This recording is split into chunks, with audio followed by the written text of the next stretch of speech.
Today's daf we're going to be learning is Menachot daf tzadi. Before we start, I will mention that the siyum is coming up. So we're going to have a siyum on the Thursday night, April, or Thursday. It might be day for you, might be, depending on if you're in Australia, it might be Friday morning.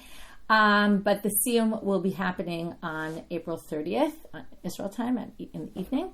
We're looking forward to seeing you. The Hebrew will be on Friday morning. Both will be on Zoom. It's really hard to plan anything live these days in Israel. So we're going to have, but we're looking forward to having a great program, both the English and the Hebrew. And the English we'll hear from Alana Steinheim and from one of our learners. So we are really looking forward to the siyum, and Alana is going to, in her usual manner of doing a great overview and a zoom out perspective, which is fine, sometimes hard when you're in such nitty-gritty details of, how do we bake the breads. So it'll be nice to have also perspective on the Masechet, and we're looking forward to the siyum. So all the details will go out shortly. Today's daf is sponsored by the Hadron women of Long Island in honor of the marriage of Kfir Blumenreich, oldest grandchild of our friend and co-learner Ricky and Alan Zibit, to Kamik Shenderovitz. May the new couple, I think it's Camille Shenderovitz, sorry for the typo. May the new couple build a bayit ne'eman b'Yisrael, a pi Torat Yisrael and Torat Eretz Yisrael. Mazal tov. Today's daf is sponsored by the Hadron women of Long Island in honor of the birth on Shabbat Chol HaMoed of Nisan Ariel, granddaughter of our friend and co-learner Diner and Larry Rabinovich. May the arrival grow l'Torah, l'Daf, l'Chuppah, l'Masim Tovim, be a source of joy and pride to the entire Jewish nation. Mazal tov. Okay, nice to have smachot to celebrate. Okay, we're going to get started now, kind of finish up the topic of the Sfina Rokedet and the Teva Putza. What was the shape of the lechem hapanim? Was it a rectangular, kind of boxy kind of shape, like an open box without a cover, with two sides and a bottom, or we said maybe even the sides go in a little bit. I'm looking about that. Or a Sfina Rokedet, like a rocking boat, which is kind of rounded at the bottom. We said it wasn't really pointy rounded because that wouldn't make sense with the rods. A kind of flat rounded shape that looks like the shape of a boat. Meitive. Now we have a difficulty. Okay, we're going to have one difficulty on the Sfina Rokedet option, that it was like a rocking boat, and then we're going to have a support for it from a Tannaitic source, which we haven't seen yet, Tannaitic sources in this whole debate. Our debate was between Amoraim, and now we're going to see support for Sfina Rokedet from a Braita, and that's where we're going to end the sugya. Meitive. So here's the difficulty. Kimin kaveret hayala betanur. There was a type of kaveret, which can be defined in different ways, but we'll leave it open in a minute. We'll explain. Vidome kimin tavla merubad. Okay, it was kaveret also is a beehive, but the point here is it looked a little like a hive because it had these holes in it, and it was a rectangular. It was like a kind of tavla merubad, a rectangular box. Okay, merubad really means square, but it really means rectangular here. And if you saw the pictures from yesterday, if you didn't, you can open yesterday's daf on our website and see the pictures. I showed you what this box probably looked like from the Menachot workshop we did. And there you see this rectangular box. And that was the box that sat in the oven. So it sounds like it was rectangular shape. Why was it rectangular shape? If not because the bread in there was a teva putza, was rectangular. To which they say, no, ema upia dome kemin tavlat merubad. And the opening was rectangular. It doesn't mean that you couldn't put something in there that was rounded, right? You could fit something rounded inside a rectangular shape. And in fact, when we were in the Menachot workshop, so basically we saw him put the mold of the rounded loaf into, the mold with the rounded shape into the rectangular box. It for sure fits in very fine, very easily. And that's not really a proof either which way. Tanya Kamanta Amar Kimin Sfina Rokedet. Now here we get the Braita that shows that it was like a Sfina Rokedet. Here it says Ditanya, as it says in the Tosefta. Now I will tell you that there's different gersa in our Tosefta. We'll get back to that in a minute. Arba'as snifim shel zahav hayu sham mefutzalim merashehen. Okay, we talked about the snifim yesterday. Remember, there's the pole coming from the ground, or maybe from the table, sitting on the table, where there's branches coming out. Okay, either branches or panels on the side. Either there are separate panels, either there are solid panels. There's different opinions about exactly how these panels look. And this describes it a little bit differently here. Okay, there were 4 of them because it's the base with the panel, okay, on 2 sides of each of the 6, the set of 6 loaves, the 2 sets. There were 4 golden ones. Shayu mefutzalim merashehen. it's hard to explain exactly. It's hard to visualize exactly what they mean here. But they were split at the top. Kimin dokranim ayu. They were kind of like what's the word dokranim? Like thorny, like coming out. Like basically meaning they have a lot of branches coming out. Shesomchim behem et halechem, and they would support the bread. Shehu domeh kimin sfina rokedet. Projections. Thank you for the help. So like projections coming out, but dokranim are pointy kind of thing. They're somewhat pointy, so I think I would add that to it. But anyway, they were like a sfina because spikes is a good word maybe. That's an excellent word. So either which way, whatever this was exactly, it would hold the bread in place because the bread was like a sfina rokedet, and therefore it needed to be held in place. By the way, the girsa, so there you see, what do you see? It's called the sfina rokedet. So obviously, that's the shape, right, based on this braita. So there you have a Tannaitic support for this. In the actual Tosefta that we have, it says they did this because it was like a boat, and Kedesha lo, I don't remember the exact words, but in order that it not be rokedet. The whole reason for this was so it wouldn't rock, right? Like so that the boat wouldn't rock. So, which is kind of funny because we call this sfina rokedet, and this source actually says it's so that it does it. It's not rokedet, but still it would be the shape of a boat, and that would fit. So, interestingly, if you see the end of the sugya, even though we raised difficulties for this, we raised difficulties for that, in the end it sounds like the sugya sides with the opinion that it's a sfina rokedet. However, the Rambam actually explains that it's a teva prutza, and it's a good question. What made the Rambam think that that's the case when we ended with this braita that supports the position that it's a sfina rokedet? Anyway, we're going to leave that as an open question, and we're going to move on to the next sugya. Ibayalahu. Now we have a question. Lechem hapanim nifsal b'masaot or no nifsal b'masaot? Okay, now we have to go back to the desert. In the time of the desert, what would happen, right? God would say, time to move, and the people would get up and move, and the Levites had their jobs, and they would take apart the Mishkan, the Tabernacle, right? They would take everything apart, which means that when they take it apart, they take down the walls of the Moed and the sanctified area, which was comparable to the Azarah. And they would take down the walls. As soon as they take down the walls, there's no sanctity anymore, right? And then any kodshim, right, theoretically, should be disqualified because they're now outside of the Azarah. They're not inside the Azarah because there is no Azarah. So the question is the lechem hapanim, if there was bread, okay, now, I should say on the table, okay, but we're going to see that's a big question. Is the bread on the table? Is the bread not on the table? Okay.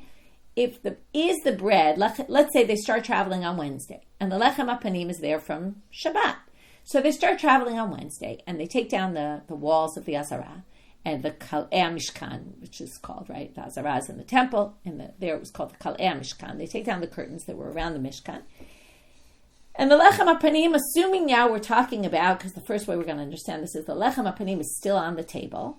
Okay, I'm trying to imagine the Levites carrying the Shulchan with the 12 loaves on it, right? I'm thinking of like chayalim carrying others on stretchers and things like that, right? It's not the easiest thing to do to carry these breads. Forget about the fact that, right, they can't break, they can't this. I mean, at least there's snifim on the side to hold them in place, but it's definitely a heavy load to be carrying. But imagine they're carrying these loaves while, right, and now are they disqualified or not?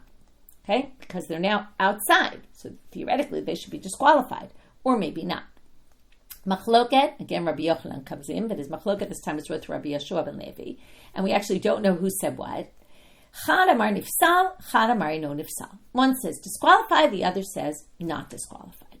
Okay, so now we're going to have to figure out on what basis did they say disqualified or not disqualified. I'm going to share my screen and show you on the chart, and I'm going to show you kind of from the study guide perspective. We're going to see what's going to go on here. We're going to have two opinions here, right? Nifsal and no nifsal. We're going to have what's the basis, and then what does each one do with the other one's pasuk, and we're going to get stuck here, okay?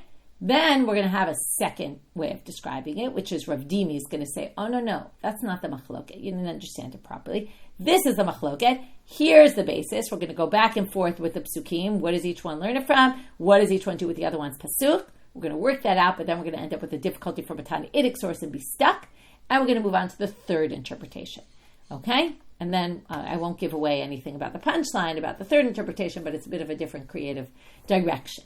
Okay? Also, if we're already looking from a zoom out perspective, the first one is just, right, the Gemara explaining. The second one and the third one are brought from the second one from Ravin, the third one from Ravin. Okay, these are Amoraim from Israel, so it makes sense that they're coming and bringing a description of the machloket that was in Israel between Rabbi Yehoshua ben Levi and Rabbi Yochanan, and they're coming to Babylonia and saying, oh no, you didn't understand the machloket. Well, Ravin gave one explanation, Ravin gave a different. Okay, let's get going now to the content. So we have Manda Amar Nifsal, so the one who says Nifsal, we're going to explain the first opinion first. Dichtiv ka'asher yachanu ken yisau.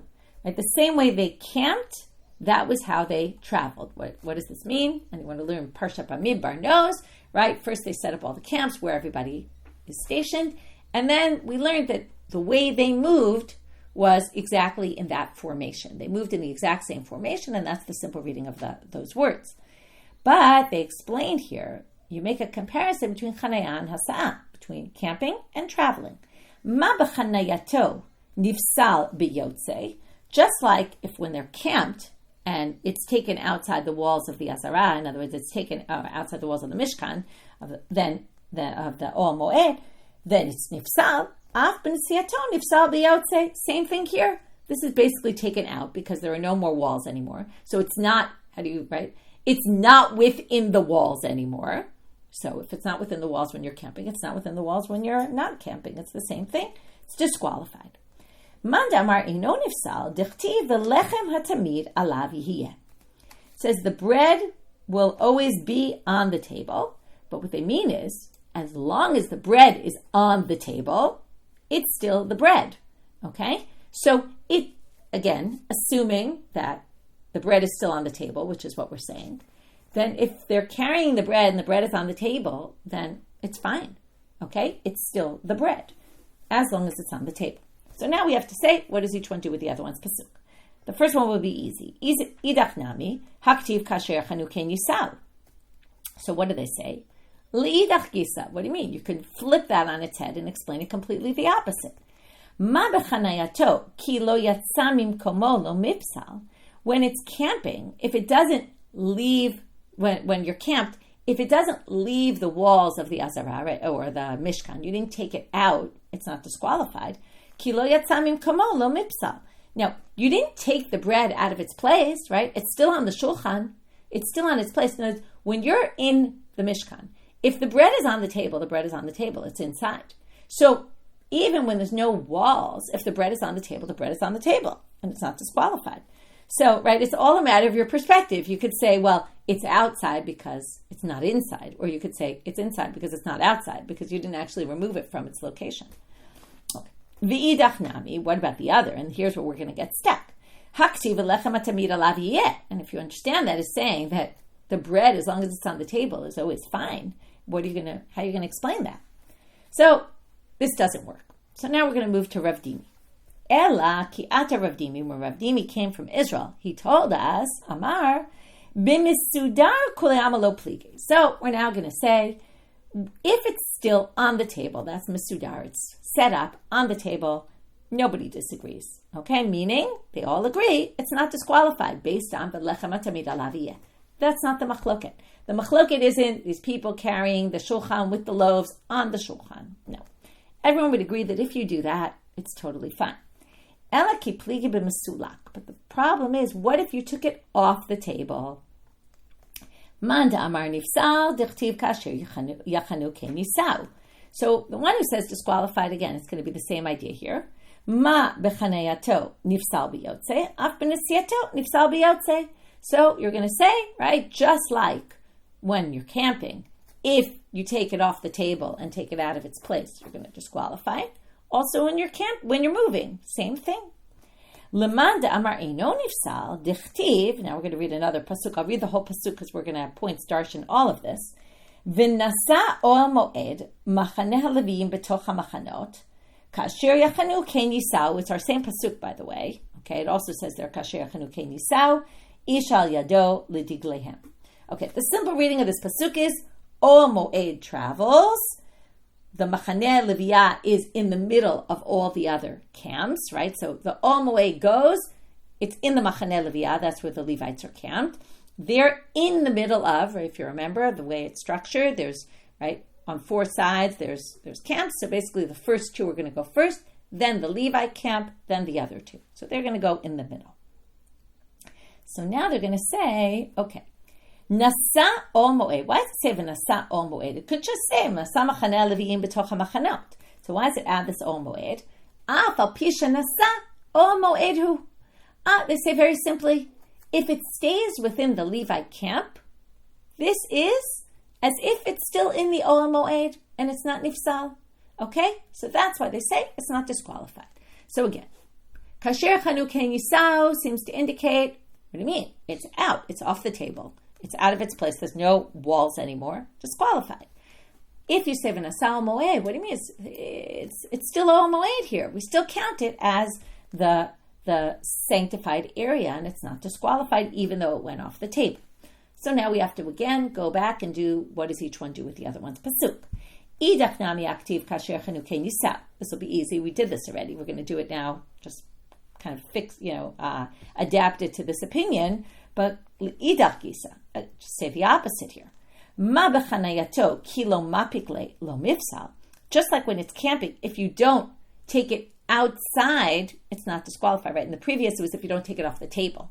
Now we already took it off the table. But if you don't take it out of the curtains of the Mishkan, it's not disqualified. Af b'nisiato ki lo mapikle lo mifsal. So same thing when you're camping. If you don't actually take it outside of any walls, now you didn't because it's still in the machaneh leviyah, right? You didn't. Now, if you took it and stuck it in one of the other machanot, of course, it would be disqualified. But if you're carrying it within where the Levites are and the Levite camp is, okay, it's fine because again, he says v'nasa al moed. It's still called ol moed even while you're moving. Okay, v'idach nami haktiv v'nasa ol moed. So they say that's just for the simple reading, meaning where does the ol moed go? When do they go? Ha'ulidgalim huda'ata, right? It's telling you which degel. Remember, they call the degel machaneh this, degel machaneh that, right? The flag of this, the flag of that. Where in the order of camping is it traveling? V'idach mi machaneh leviim b'toch hamachanot nafka, and the other one says no. So now the problem is in this time we have to say, oh, well, where does the first opinion learn that from? We say from the continuation of pasuk. It says, Mi machaneh leviim b'toch hamachanot. It's in the middle of the others. So it already says that you don't need nasa ol moed for it, and therefore nasa ol moed is free to say, even though it's moving, it's still ol moed, and that's why it's not disqualified. Okay, so we've sorted that. So that the psukim are fine now. What wasn't fine in the first, which is one of the psukim didn't work for the other opinion, this time it does. But now we're going to have a difficulty from a Tannaitic source. Bishat siluk masaot, kodeshim nifsalim biyotze. So when they're camping, when they take apart the camp, any sanctified items are disqualified as yotze. Okay, they're as if they were taken outside the walls because there are no more walls. Okay, that's obviously the problem because if so, then how could lechem hapanim still be fine? Okay, because this is a difficulty on the opinion that it's not disqualified. This seems to say pretty clearly, as soon as you take apart the camp, all sanctified items are disqualified. But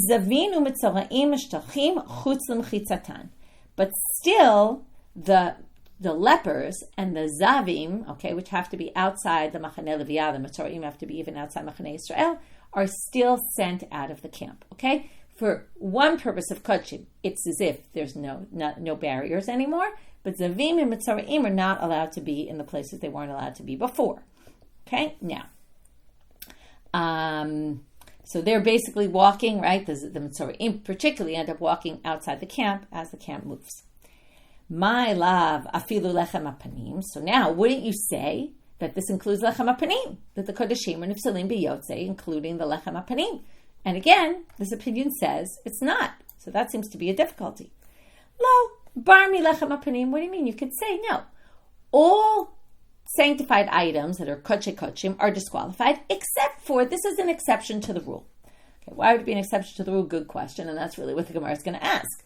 That makes no sense. Manafshach. Either which way you look at it makes no sense. Meaning, I ol moed dafkahu. If we're going to still consider this ol moed, like we said before, nasa ol moed, even though they're moving and there's no curtains anymore, it's still ol moed. Well, then afilu kodeshim nami. Well, then even all kodeshim shouldn't be disqualified. So the lechem hapanim is not disqualified and everything else. And io moed lav davkahu, if you're going to say it's not considered all moed anymore, then afilu lechem hapanim nami. Well, then the bread should be disqualified as well. It doesn't make, basically, in simple words, it doesn't make any sense to distinguish between other sanctified items and the lechem hapanim, and therefore this opinion is rejected. So we're now going to say, Ella ki ata Ravin amar. When Ravin came, he explained the machloket, and this is a completely different way of understanding the machloket. Before we move on, I'm just going to review. According to the first understanding, the bread was on the table still, and that was their disagreement. According to the second, when the bread's on the table, they for sure don't disagree. It's definitely not disqualified, but if you take the bread off the table, then they have a debate. Now we're going to see Ravin. He does sort of a combo, but he goes in a bit of a different direction. Mar amar b'misudar, umar amar b'misulach, v'lo pligi. Actually, he says, there's no machloket. Each one was describing a different scenario. The one who said it's disqualified was talking about if you took it off the table. And the one who said it's not disqualified was talking about if you kept it on the table. And therefore, there's actually no machloket. Okay? Completely, right? A different way of understanding the machloket is to say there's actually no debate. And each one was just talking about a different scenario. So that's how we end the sugya. 3 different interpretations. Each one was rejected other than the last one, which ends up saying there's really no machloket. Okay, now before we move on to the next sugya, we have a side tangent, which comes off of this braita that we quoted about Bishat Siluk Masaot, the Kodashim and Nifsalim Biyotze, okay, when, right, all the Kodashim were disqualified because they were taken out of the walls, because now there's no more walls. And then we'll get back to the Zavim and Mitzorim were sent out of their camp. So we're going to do 2 things. First, focus on the first part, and then we're going to focus on the second part of that braita. Amar Rabbi, Shma Mina. Abai says, you can infer from here. It's a bit of a strange assertion here, and you'll see why in a minute. But Shma Mina yesh siluk masa'ot balayla. It must be that there were times in the desert where God would say, everybody take apart the camp now, and they would start at nighttime. Okay, which seems a little strange, right? Things didn't go on at night in general in those days, but remember, they had this amud esh, which lit up the path for them, right? And they could see what was going on. So, usually they didn't do things at night because it was pitch black, especially in the desert, but even not in the desert in those days. But anyway, he says it must be they camped at night. Now, what does this have to do with anything? And not just that they camped, but they started taking apart the Mishkan at night. If you say that they didn't do that at night, now here's why his assumption is a little bit strange. When would they start taking it apart? Let's suffer. In other words, he assumes there's 2 assumptions. Either first thing in the morning or first thing at night. Okay? They don't think that you could do it at 2 o'clock in the afternoon. Okay? Abai doesn't raise that as a possibility. Why? I don't know. But he seems to make this assumption, and we'll see in a minute why it has to be that way, that you would either do it first thing in the morning, or he's saying now you could also do it at night.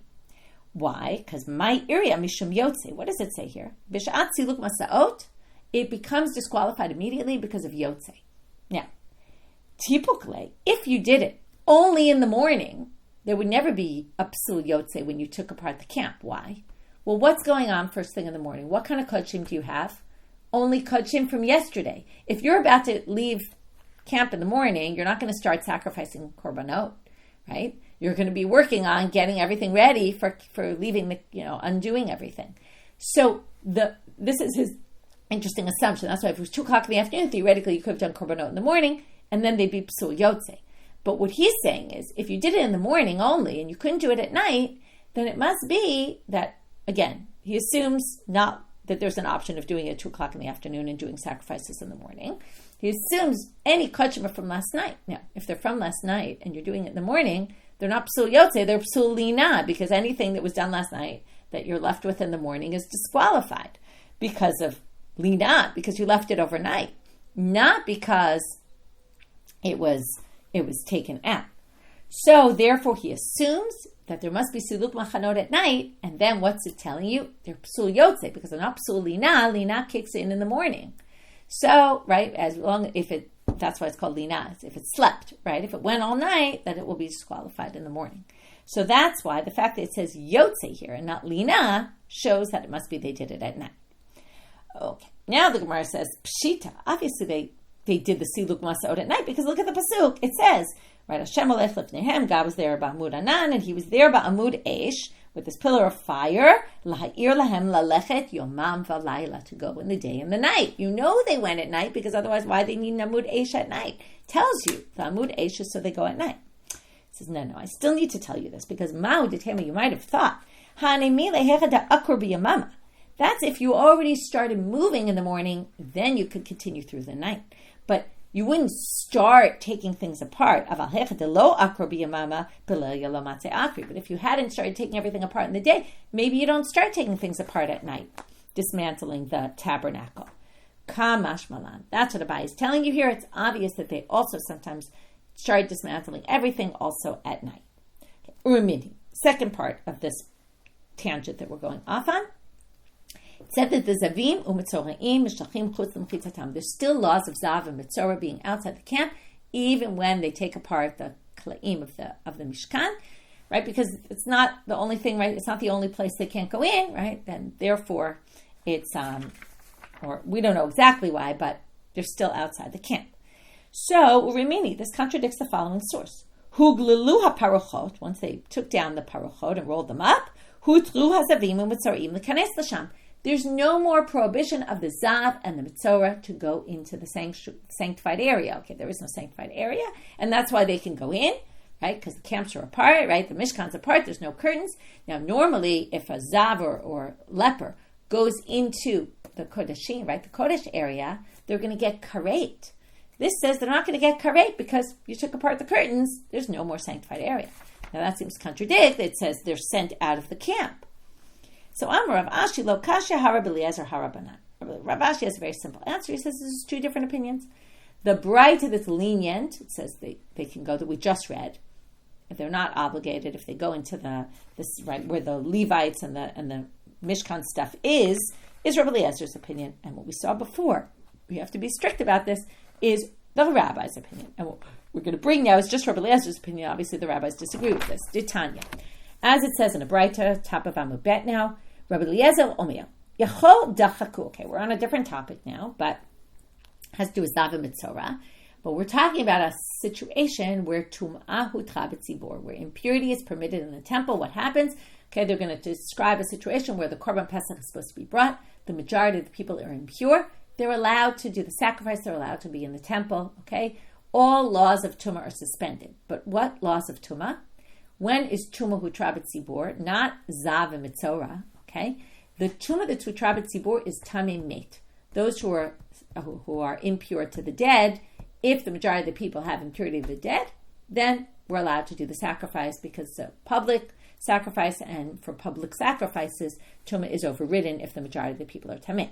So now imagine a scenario where it's Pesach and everyone's coming into the temple and they're all tamei met. Okay, they're impure to the dead. Yachol dachaku zavim u'mitzoraim v'nechnesu la'azara b'Pesach haba b'tumah yachol yu chayavim. Now you would think, and this is the Bright is kind of questioning, are you going to say that if a Zav or Mitzorah came in at this moment where tons of people who were Tamei Mate came in, well, if a Zav and a Mitzorah come join, maybe we'll say, no, you're not allowed because Tumah Trabat Tzibur is only for mate, only for impurity of the dead, not for a Zav and a leper. Talmud Lamal, now they're not going to be obligated karet. Why not? Because it says, You're supposed to send out of the camp Mitzorah, Azav, and someone who's tamei lanefesh, someone who is impure to the dead. Now, notice, there's three things mentioned in the pasuk, so they like to always make a hekesh, a juxtaposition here. Bisha comes to Rabbi Eliezer and says, Bisha shetmei metim mishtachim, zavim u'mitzoraim mishtachim. If tamei mate are sent out of the camp, then the Zav and the Mitzorah are sent out of their camps. Remember, they're each one more than the previous one, or than the next one. Okay, the Tzarua is outside of 3, the Zav is outside of 2, and the Mitzorah is and the Tamei Lanefesh is only outside of 1. But anyway, the point is, when the Tamei mate can't come into the Mikdash or the Mishkan, also the Zav and the Mitzorah can't come in. But when they can come in, ain't Tamei mate mishtachim, if they're not sent out of the camp, ain't Zavim Mitzoraim mishtachim, they're not sent out either. So now, what's the issue? If Tamei mate, now there is no, the Tamei mate can only not come inside the curtains. If there are no curtains, then there's no prohibition for the Tamei mate. So then there's no prohibition for the Mitzoraim either, and not for the Zav. And that's the source, that's Rabbi Eliezer. The rabbis disagree. The rabbis say one has nothing to do with the other. Okay? It's made, it's made. Okay? They have their rules, and the Zav and the Mitzvah have other rules. Okay. Now we get to this. So that was 2 tangents just because of that Braita that we brought. Now we're back to the next Mishnah. The next Mishnah is going to describe 3 opinions about, which really get to, okay, we're going to see about whether you can bake or knead the dough for the shtei lechem. And, okay, so the kneading, setting up the loaves, like the shape of the loaves, which we talked about yesterday, and the baking, can it be done outside the Azara? Does it have to be in the Azara? Or is there a split between the different stages? Okay, so we're going to see 3 opinions about this. But what they're really based on, we're going to see in the Gemara, is at what stage the breads become sanctified. This is a very big question. What sanctifies the loaves? Okay, both of the shtei lechem and of the lechem hapanim. So the Mishnah starts, Achad shtei lechem ve'achad lechem hapanim, lishatan va'arichatan b'chutz, va'afiyatan b'fnim. Okay, you can look at the chart and see, I charted this out on the daf. That's the last part of the study guide. The lechem hapanim and the shtei lechem, both of them, the kneading and the setting up of the loaves is bachutz. You could do it outside. They're not sanctified yet. Va'afiyatan bifnim, but they have to be baked inside. Ve'einan dochot et haShabbat, and the baking doesn't override Shabbat. You can't do it on Shabbat. Okay, we're going to have to understand this in a bit. I'm not going to bother explaining until we get to the Gemara. Rabbi Yehuda Omer, kol ma'aseim bifnim. Okay, so the first opinion was 1 and 1, the earlier stage, not the later stage. Yes, has to be inside. Rabbi Yehuda says everything has to be inside. And Rabbi Shimon says, he starts off with a bit of a strange wording, la'olam havei ragil omar, you should always be used to saying, okay, it's very weird, the Gemara later is going to darshan this language. What does that mean? But anyway, the point being, this is what I hold. Shtei halechem v'lechem hapanim ksherot v'azara v'ksherot b'beit pagi. You can do it in the Azara, but you can also do it in Beit Pagi, which we learned could be in Jerusalem, outside Jerusalem, could be inside Jerusalem, could be outside entirely, but could be maybe just outside Har HaBayit. Okay, anyway, wherever it is, the point is you don't have to be in the Azara. Okay, nothing has to be done in the Azara. First thing we're going to do is deal with Tannaitic's opinion, and we're going to bring up a difficulty. First, one difficulty, we're going to fix it, like kind of answer that difficulty, so that's not really a difficulty, and then raise a second difficulty and be left with a difficulty with Tannaitic's opinion. Hagufa kashya. So the first opinion seems to contradict itself. Amar lishatan v'arichatan b'chutz. Now, if you can do the lishan aricha b'chutz, what does that mean? This goes back to a machlokah we saw before. Alma midat yavesh lo nitkadsha. The dry measuring vessels weren't sanctified, because remember, if it was sanctified, then as soon as you put the solet and measure out the amount that you need, you're going to already have it sanctified. Then everything's going to have to happen inside at that point. So obviously they think it's not. But it says afiyatan bifnim. Alma says it has to be baked inside, which seems to imply midat yavesh nitkadsha. Why would you have to bake it inside if it were not already sanctified previously? So Amar Rabba, first Rabba says hiksha adam. Actually, I think it's supposed to be Rava. Hiksha adam kashe shu kashe kebarzel. Umanu Rav Sheshet. Okay, it makes a big play on words here. Huksha, the koshi was from an adam kasher, a hard person. Shu kasher kebarzel, who's hard like iron. Doesn't mean in a negative way. It means in a positive way. This difficulty was raised by someone who is sharp. That's what they really mean. He's solid, very strong. He has a strong mind. And who is that? Rav Sheshet must have asked this question. That's what Rabbi says. But now the Gemara says, my kasha. That's not really a difficulty. My kushya. Dilma isaron lo makadesh, tanor makadesh. Who's to say, if you have to bake it inside, it's not because the measuring utensil was sanctified and you have to bake it inside because it was already sanctified before, which wouldn't make sense according to their opinion. If it was sanctified before, then you would have to do the early stage inside.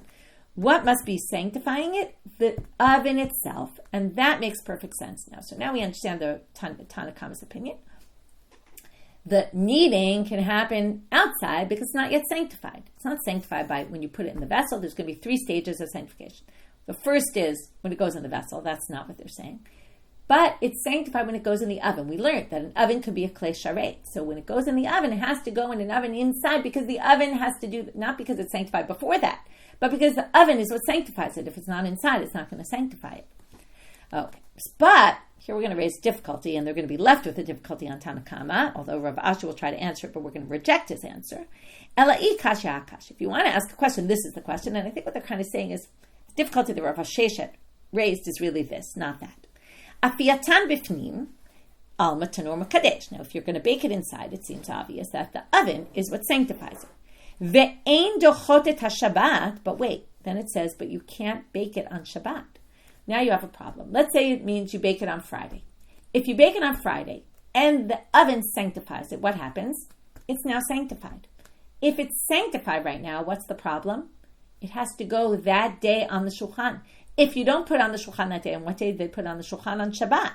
So if you leave it over Friday night, you're going to have a psul lina, going back to that psul of lina. If you have something sanctified that you haven't done with it what you're supposed to do that day, it becomes disqualified.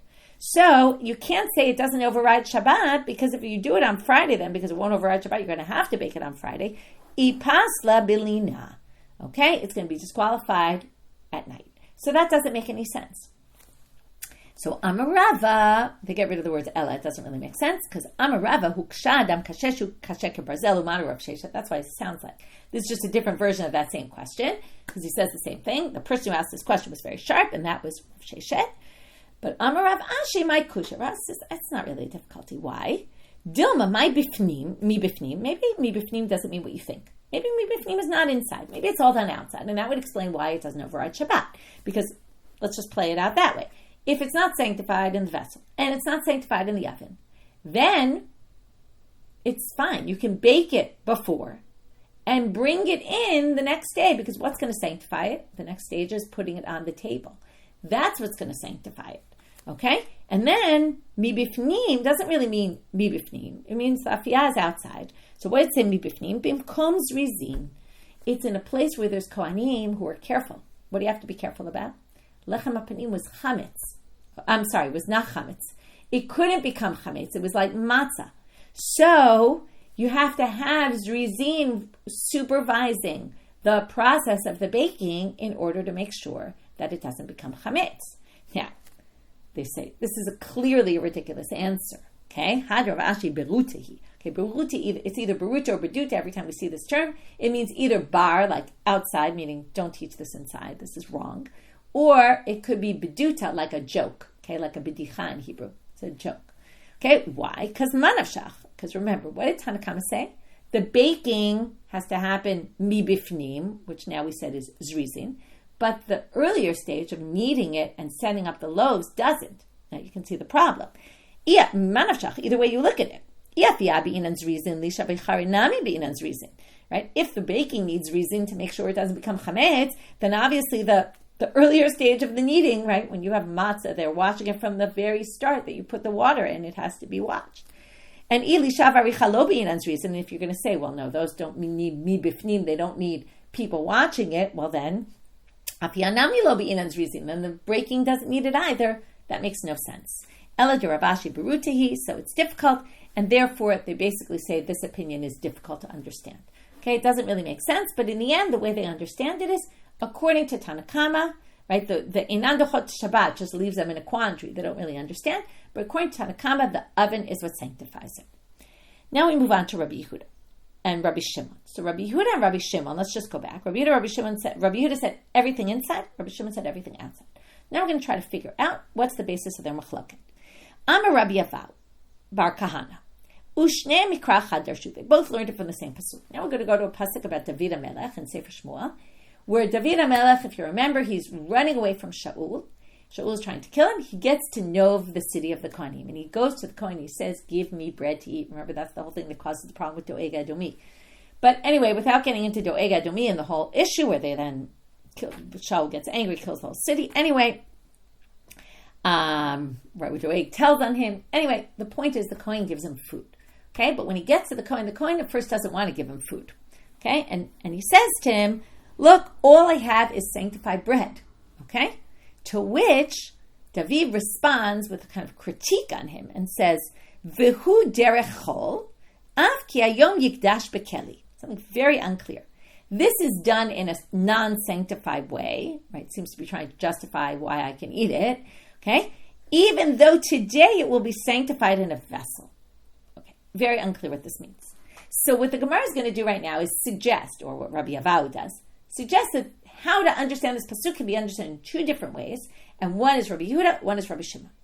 Then the Gemara is going to reject that understanding, say this has nothing to do with their machloket, and then give a different answer to what their machloket is based on. So Rabbi Yehuda Savar, B'chol, now they each differ on what day of the week David got there. So Rabbi Yehuda Savar, B'chol eshkachinu deka'afele, he got there and saw them baking on Shabbat.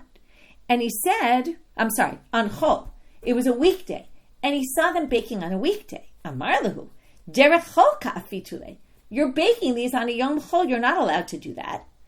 Av ki hayom yikdash bekeli. Now this is going to be sanctified in the vessel, meaning, okay, what vessel? Well, we're going to assume when you put it in the dry measuring utensil, it's going to be sanctified. Ipsale belina, and then it's going to be disqualified overnight, and you can't put it in tomorrow. And that's basically Rabbi Yehuda's opinion. That, right, it's sanctified. Now we're going to see, why does it have to be kneaded also inside? Because it's already sanctified the second you put it in that measuring utensil, because he thinks midat yavesh are sanctified.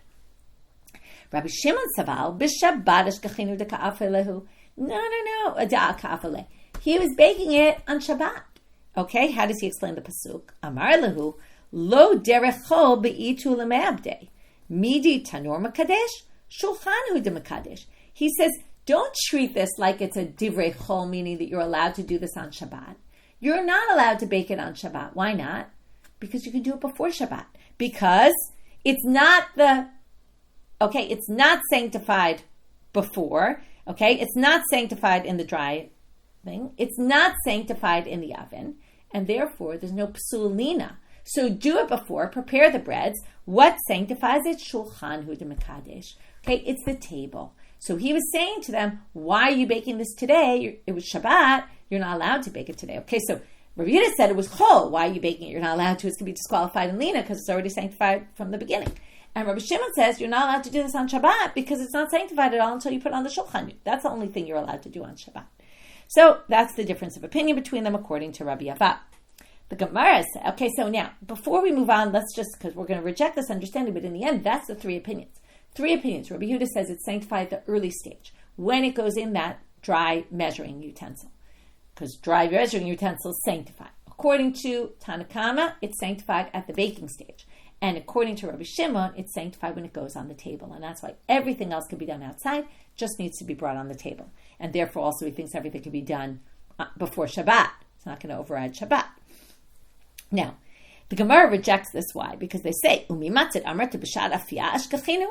can you say that he got there when they were baking it? It's not possible, because what does it say in the psukim there? Haktiv, vayiten lo hakohen kodesh, the Kohen gave him kodesh, ki lo hayasham lechem, ki im lechem hapanim hamusarim milifnei Hashem. In the end, he gave him the lechem hapanim to eat him. Why? Because there was only lechem hapanim that was already taken off the table. Now, if the lechem hapanim was already taken off the table, what does that mean? It means it wasn't the day they were putting it on the table. It wasn't just baking the day before. It had just come off the table, and the other ones had already been on the table. Okay? So, right, the new ones had been put on. So, elamai derech chol deka'amar lehu. So again, this pasuk is going to have nothing to do with this. So what does it mean, derech chol? What does it mean? Haka'amru le, leika lechem ki'im lechem hapanim hamasurim milifnei Hashem. Okay, so, right. First the Kohen says, listen, all I have is lechem hapanim. I can't give you that. To which, amar lehu, now, I'm just going to read you the pasuk again. Hu derech chol, comma, because we're going to see each part of this pasuk is talking about something else.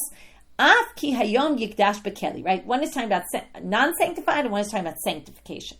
So what does he say? Well, there's two breads in front of him, right? There's the new ones and the old ones. So now he says like this. The old ones that already came off, lo mebaya, not even those, obviously those. Hi, dekevan denafik le mi'ila derech cholhu. Look, these were taken off the table already. Once they're taken off the table, now it's true they're kochim. But there's already no prohibition of misuse of consecrated property because it's permitted to the kohanim to eat.